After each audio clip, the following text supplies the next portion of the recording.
जय हिंद दोस्तों। हम लोग इस वीडियो में देखेंगे बीपीएससी टीआरई के जितने भी पीवाईक्यू प्रश्न पूछे गए हैं, चाहे वो बीपीएससी 1 हो, टीआरई 2 हो या टीआरई 3 हो। बीपीएससी टीआरई 4.0 के लिए बिहार शिक्षा भर्ती परीक्षा जीएस सामान्य अध्ययन है, दानिश सर का बुक है, इसमें देख सकते हैं सब दिया हुआ है। यहाँ पे सभी चैप्टर का लिस्ट दिया हुआ है। इतिहास है, प्राचीन इतिहास है, मध्यकालीन इतिहास है और आधुनिक इतिहास है, ये सब इसका टॉपिक हो गया। जियोग्राफी भी दिया हुआ है। इधर विश्व का भूगोल है, भारतीय संविधान एवं राज्य व्यवस्था, पॉलिटी भी है, और इकोनॉमिक प्लानिंग यानी आर्थिक नियोजन एवं राष्ट्रीय आय बजट है, और साइंस है, और इसमें विविध भी है। सभी प्रश्न एक ही बुक में है। सामान्य अध्ययन, जनरल स्टडीज। इसमें सबसे पहले हम लोग पढ़ेंगे जो टीआरई में पूछा गया सवाल है वो कहाँ से पूछा है।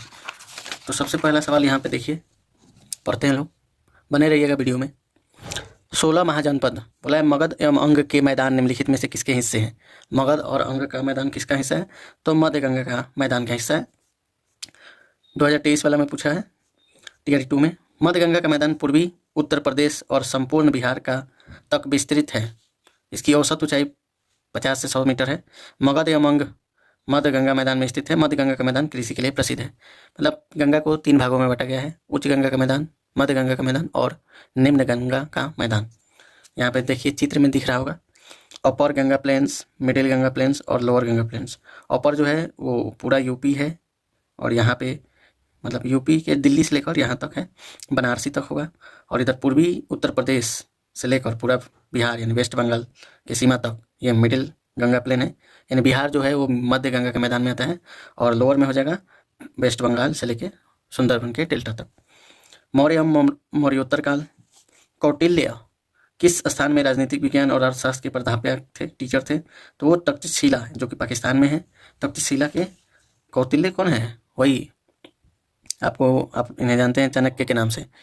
कौटिल्य जिन्हें चाणक्य के नाम से भी जाना जाता है, एक प्रसिद्ध भारतीय दार्शनिक और राजनीतिज्ञ सलाहकार थे।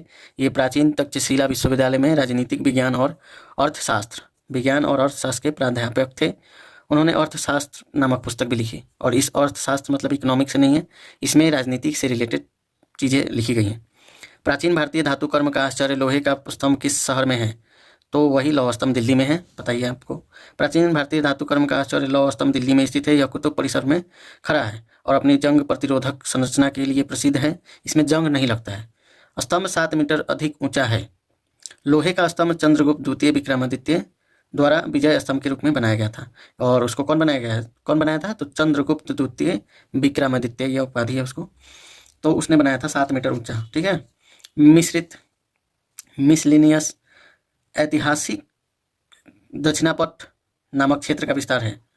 तो ऐतिहासिक दक्षिणापथ का कहाँ विस्तार है, तो इसका आंसर हो जाएगा D number option correct D, यानी उपयुक्त में से एक से अधिक, यानी क्या क्या हो सकता है। बोला है भारतीय इतिहास में दक्षिणापथ क्षेत्र के तहत विंध्य पर्वत श्रेणी से कृष्णा नदी एवं कावेरी नदी तक के क्षेत्र को शामिल किया जाता है। कौन कौन नदी, कृष्णा नदी एवं कावेरी नदी तक के क्षेत्र को शामिल किया जाता है। इसमें सतपुरा से नीलगिरी पर्वत श्रेणी का क्षेत्र भी शामिल है। तो अतः उपयुक्त में से एक से अधिक जो ऑप्शन है वो सही है। मध्यकालीन इतिहास यानी प्राचीन और मध्यकालीन से बहुत ही कम पूछता है, मेन उसका मॉडर्न है। मोहम्मद बिन तुगलक के शासनकाल में भारत आए प्रसिद्ध मुस्लिम खोजकर्ता इब्न बतूता किस देश का रहने वाला था, तो वो मोरक्को का रहने वाला था। सल्तनत कालीन तुगलक वंशी शासक मोहम्मद बिन तुगलक के शासनकाल में आए प्रसिद्ध खोजकर्ता एवं यात्री इब्न बतूता अफ्रीका के मोरक्को का निवासी था। वह मध्य एशिया के मार्ग से होते हुए भारत के सिंध प्रांत में वर्ष 1333 में पहुंचा। मोहम्मद बिन तुगलक 1325 से 1351 तक शासन किया था। ने इब्न बतूता को दिल्ली का काजी यानी जज नियुक्त किया था।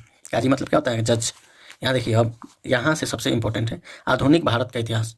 इधर जितना भी पूछा था सब 1-2 नंबर का आता है, बहुत ही कम, लेकिन सबसे ज़्यादा इतिहास से पूछेगा तो वो हो जाएगा कौन सा, आधुनिक मॉडर्न हिस्ट्री।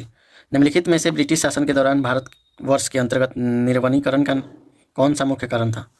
निर्वरीकरण यानी इसका आंसर हो जाएगा, देखिए, ब्रिटिश शासन के दौरान भारत में निर्वरीकरण का मुख्य कारण विस्तारित खेती की मांग को पूरा करने के लिए भूमि को उन्नत करना था।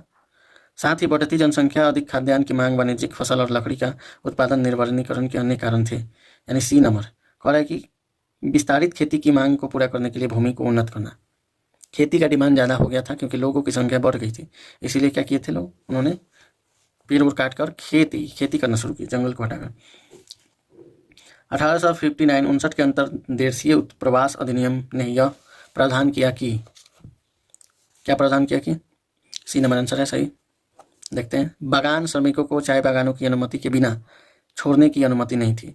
यानी 1859 का अंतर्देशीय उत्प्रवास अधिनियम ब्रिटिश भारत में औपनिवेशिक सरकार द्वारा पारित किया गया था। 1859 के अंतर्देशीय उत्प्रवास अधिनियम के तहत बागान श्रमिकों को बिना अनुमति के चाय बागानों को छोड़ने की अनुमति नहीं थी। मतलब वो लोग क्या हो चुके थे, वो लोग बंधुआ मजदूर हो चुके थे, बिना अनुमति के वो काम ही नहीं छोड़ पाते, और उन्हें शायद ही कभी ऐसी अनुमति दी जाती थी, और अनुमति भी नहीं मिलता था। 1859 के अंतर्देशीय उत्प्रवास अधिनियम ने असम में बागान श्रमिकों की आवाजाही की स्वतंत्रता को गंभीर रूप से प्रतिबंधित कर दिया। जो भी फ्रीडम था वो सब खत्म हो गया। 1857 का विद्रोह। निम्नलिखित में से किस तिथि को रानी विक्टोरिया की घोषणा जारी हुई? तो रानी विक्टोरिया 1 नवंबर 1858 को महारानी विक्टोरिया अपना फरमान जारी करती है। ब्रिटिश संसद ने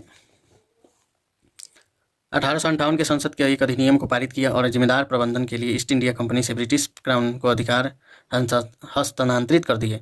घोषणा, जिसे भारतीय लोगों की मैग्ना कार्टा कहा जाता है, की घोषणा लॉर्ड कैनिंग ने 1 नवंबर 1858 को इलाहाबाद के एक दरबार में किया था। तो लॉर्ड कैनिंग ने किया था, उधर से महारानी विक्टोरिया जब सिग्नेचर कर दी। तो अब जो भी ईस्ट इंडिया कंपनी था, वो सरकार जितना भी पावर था उसका वो विक्टोरिया का हो गया, रानी का।